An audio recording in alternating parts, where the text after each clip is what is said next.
Alright guys, Zachman18 here. Welcome back to the WTZM TV Channel 18 Superstation. It is time to continue on with our Let's Play of the Novelist on the PC. This is part number 6.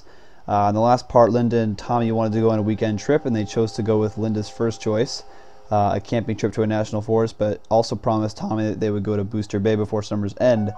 But now Dan's been having trouble with his story, so we're going to try and see if we can turn that around in this part. The Bottle, part number 6. Linda and Tommy were getting worried about Dan. Alright, here we go. Like a broken toy car here. Assembly time approximately 3 hours. Required tools, screwdriver. Okay, so that's something for Tommy. Always something for Tommy to do. Is there come soon? Okay. It's not like I have to worry about it, but alright. Oh, there they are. Trash bags, aspirin, salad dressing, beer, popcorn, Ogburn, and bread. How's my man? Okay. Where is he? Oh. Hi.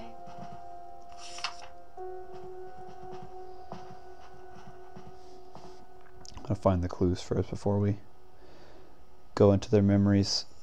Here's the last one, I think. Oh, no, never mind.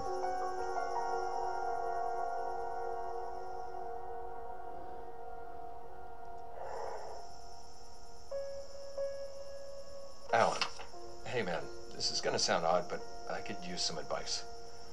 I'm in hot water here because, well, I've been drinking more lately. Man, there's just no good way to write that. I mean, I used to drink and write all the time in school. You remember that, right? I guess I got away from it when we got married, and definitely after Tommy came along. But he's in bed by 8:30 every night now. And let me be clear, I'm not blacking out or driving drunk. You know I'd never do something like that. I just have a few drinks while I'm working, safe and sound in the house. A writer who drinks isn't exactly unheard of. Wow, could I sound more defensive? But here's the hell of it. It's working. It's brought back that college hunger, that energy. And in the last week or two, the book's just singing. I don't even know what I'm asking here. Maybe I just wanted to start the conversation. If you get a chance, give me a call. Dan.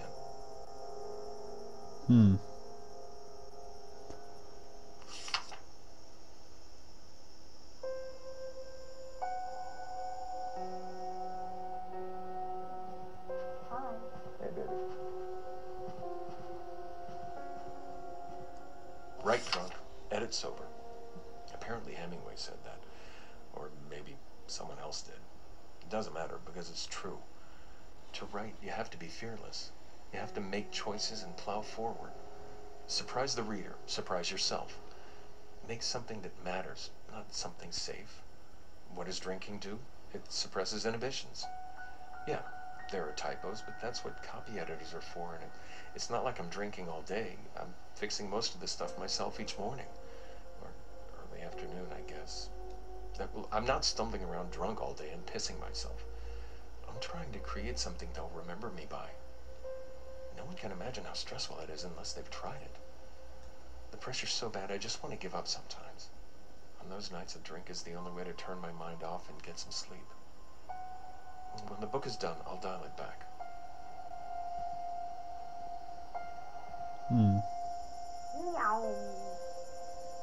If he uses that Hemingway quote one more time, pretty much every night he's either super focused on his novel or too drunk for us to spend a regular night together. That used to be our time. We would put Tommy down for the night, have a glass of wine, 2 at the most, and talk about our days or maybe listen to a record. Now, I'm lucky to get 1 night a week where he's sober and not writing. Most nights he has a bourbon. No, wait. Make that 4. And I read in bed until I fall asleep. He tries not to wake me up when he comes in, but you're never as quiet and graceful as you think you are when you're drunk, and in a dark room, no less.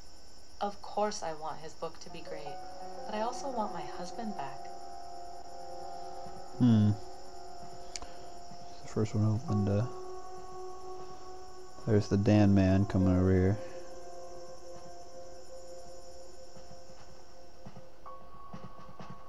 Hey, Mommy. Hey, Pumpkin. Alan.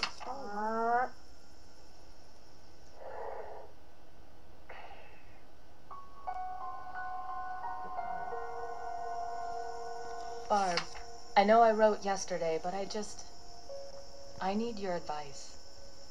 I think Dan's drinking too much. And before you start to worry, let me say he's not an alcoholic. It's just because of the pressure he's under trying to finish the book. But you know Dan's never exactly been a health nut. He isn't gaining weight yet, though even that's just because alcohol kills his appetite. So he's hardly eating at night, which is another problem altogether. I don't think he sees what he's doing to himself, and I don't know how to break through to him about this. Sometimes I just want to say it's not like I have to get drunk to paint, but I know that's not the most mature way to handle it. Sorry for dumping all this on you. I just wanted to get it off my chest. Do you have any advice about how to talk to him? Yours, Linda. Vroom, vroom.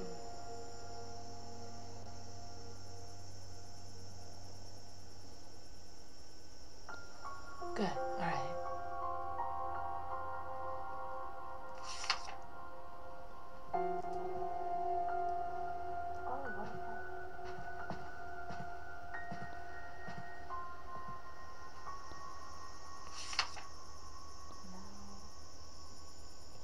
What did it say again? The library out of books again. Check when you work babysitter. Swing with the quiet. Still looking for one more thing for Tommy. Hey, Mommy. Good day so far. Oh, really good. Thanks for asking. How's it going, Tommy? I'm good.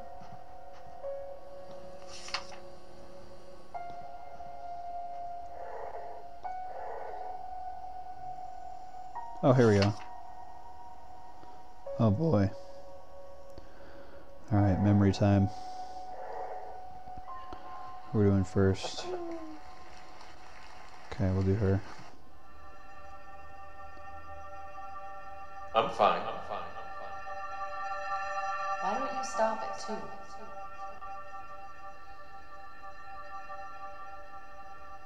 I'm fine. Oh boy.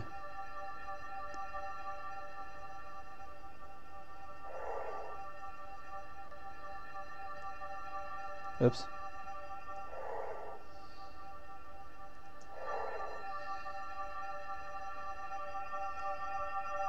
We've been back from camping for 3 days, and I'm still buzzing. Before we left, I did some research and found 2 great hikes, and I put together enough food for us to cook every meal with a real fire instead of having to worry about hiking back to the car or going into Primeville for supplies. It was just what I needed. Sleeping under the stars, swimming in the lake, exploring new trails, even drinking a few beers by the campfire. Not a soul around but us.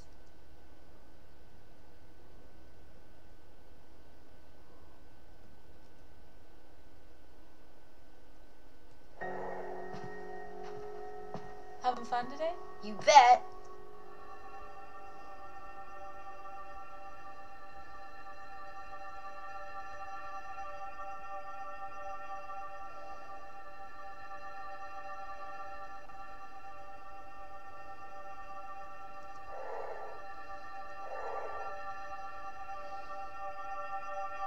But he promised. If he doesn't do it, I'll help you, honey.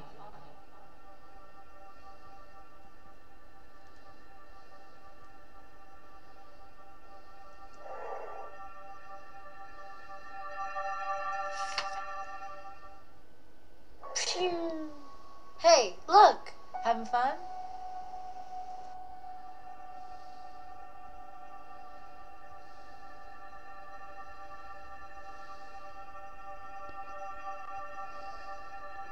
Right above us.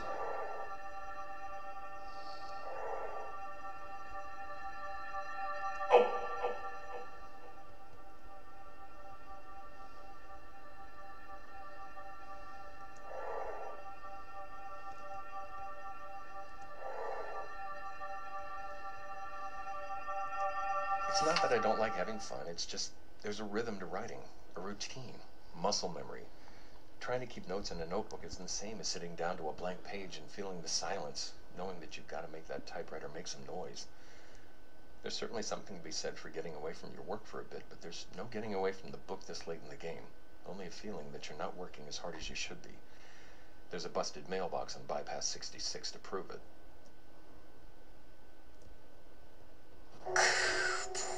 God, that scared the crap out of me. Blast off.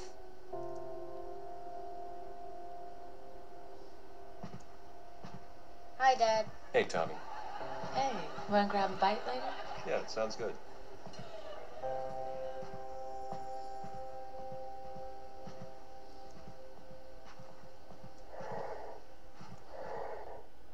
Okay, I'm gonna pick. Where are they?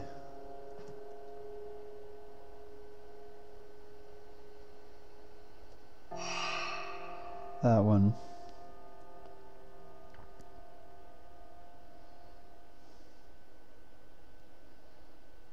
God, this is so hard.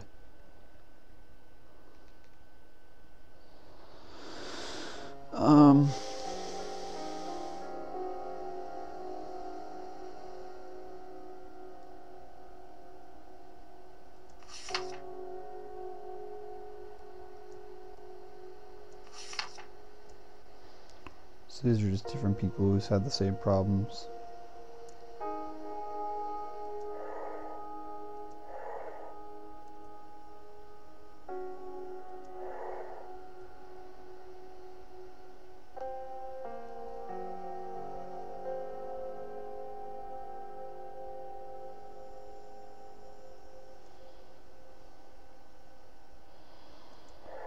Alright, I gotta put the kid down for this one.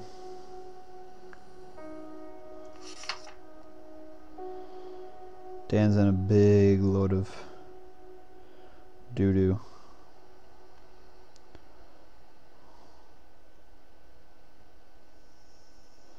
Except where's the bourbon?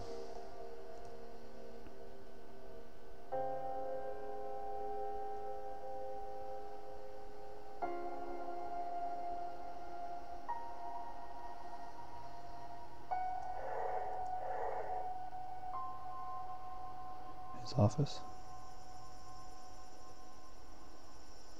There it is. All right, here we go.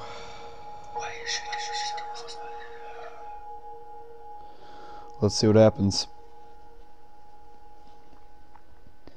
After talking with Linda, Dan realized how much his habit was hurting their relationship and his health. He started jogging every morning and quickly found that runner's high wasn't a myth. Within a week, he was setting an alarm to get up early so he could run on the beach before breakfast, and while he sometimes missed the raw energy of reckless riding, he would have missed the nights with Linda even more. That's good. But Dan did reach a compromise. He would keep his drinking to 2 nights a week, no more. Talking about it so openly gave him pause. He questioned whether he needed it at all, or if he had already developed a dependence. But talking it over with Linda helped him keep in check and recognize it for what it was, a temporary tool. And the bad news. Tommy tried to put the pedal car together himself, but the instructions confused him and he gave up. Linda finished it for him, but in Tommy's mind it was just a reminder that his dad had broken a promise. He'd only driven it a few times when he accidentally left it outside before a rainstorm. It got so muddy that he didn't bother to ride it again or ask Linda to clean it. Yeah, I don't know. As July came to an end, the Kaplans' lives had developed a pattern.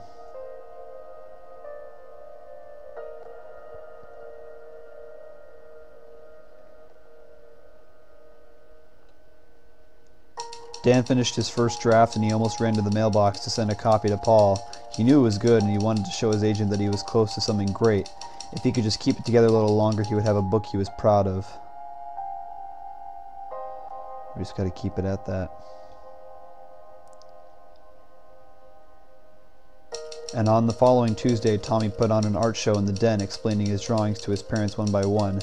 Dan was polite and paid attention, but he wanted to be somewhere else. He smiled at the right times, but he didn't engage Tommy or praise his work. Tommy could tell his father was bored, so he cut the show short. He didn't draw for a week. God dang it, Dan. On Friday, Dan and Linda both knocked off early, took Tommy to his aunt's house, and drove to a bed and breakfast.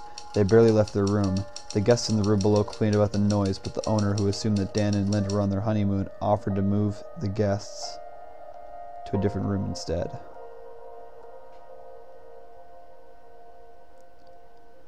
They still had a month left, but Dan's chances to change the course of the summer were growing fewer. Got to change that around. Got to do our best to change that around. Alright, that was a really good one. Into the final month of the game now. So in the next part we will be doing the show. So Linda got a letter in the mail. Ooh. Alright. So guys, that's going to do it for this part. When Dan's drinking began helping his work but harming his family life, he listened to Linda, cut back on his drinking, and took up jogging but still drank 2 nights a week. When Linda put on an art show and asked for Dan's help with publicity. Okay, so that'll be interesting. Once again, thanks for watching, everybody. If you guys haven't yet, hit that subscribe button. It helps out a lot. If you like this video, please give it a big thumbs up. Like me on Facebook, follow me on Twitter, add me on MIIVERSE and your 3DS. And also add me on Google+. Thanks for watching, everybody. I'm Zachman18, and I will see you guys in my next video, coming soon. Peace out.